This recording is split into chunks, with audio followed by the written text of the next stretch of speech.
Hello everyone, welcome to back my channel. I hope everyone is having a wonderful day. Before starting the video, please go ahead and hit the subscribe button and give this video a thumbs up. Much has changed on American Idol in the 22 years since Clay Aiken became a household name on the show. But Aiken, who was runner-up to winner and dear friend Ruben in 2003, says he felt like he saw glimmers of the old days during the 2025 season.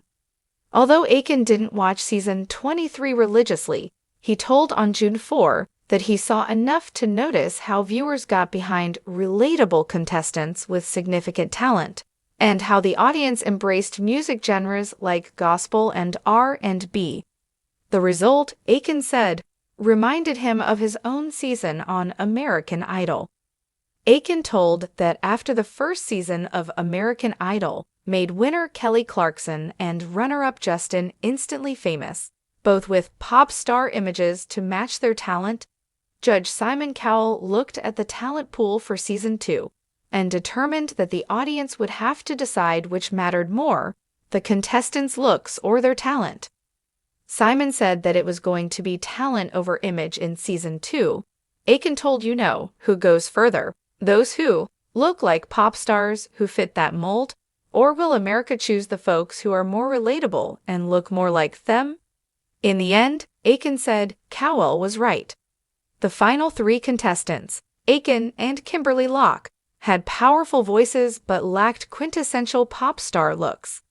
Nevertheless, nearly 40 million people tuned in for the most watched finale in the show's history, eager to root for singers they loved and related to most, Aiken said. I think the audience really took part that season and changed the dynamic, he added.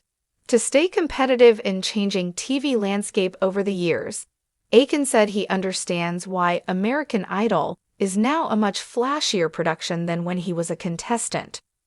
Prefacing that there are people who work there who I love dearly still, so no judgment. Aiken said that with fireworks behind them and waterfalls on the stage, truly talented hopefuls have sometimes been overshadowed, and that viewers can easily forget that these are kids from next door, that they're from down the street because they're so well produced. But in season 23, Aiken noticed a shift.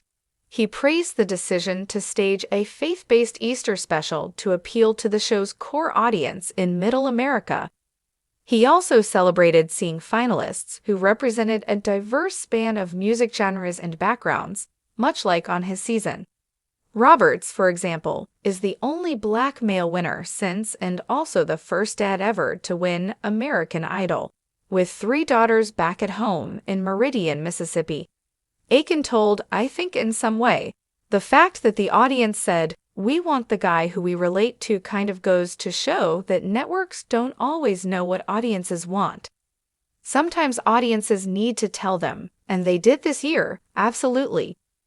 During his audition, Roberts was told by judge and former American Idol winner Carrie Underwood that he needed more swagger to match his big voice. Later, after one of his top 5 performances, she said, I feel like you missed such an opportunity to move around and entertain, adding that it was time to pull out all the stops. Some viewers have criticized Underwood over the advice she gave to Roberts. Others have complained that she didn't always join fellow judges Luke Bryan and Lionel Richie in their standing ovations for various contestants. But Aiken, who served as a guest mentor on season 21, told he'd rather see the judges share their opinions and some constructive criticism versus none at all. As nasty as some of the things Simon could say were, Aiken said of Cowell's critiques of him, they were of value and I appreciated having that criticism 8 times out of 10.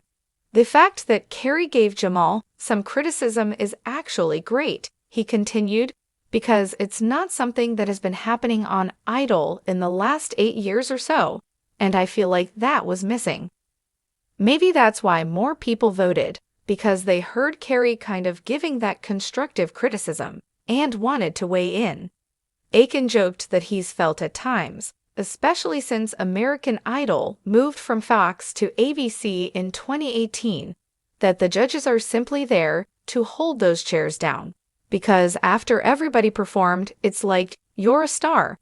That's great. You're great. That was wonderful. That was the best. I'm like, why? What are you here for? Like, there's a happy medium, folks, between telling somebody that they need to sue their music teacher and telling them that they're wonderful. Aiken laughed.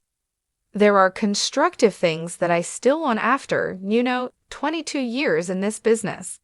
Aiken's first non-holiday single in years, a new version of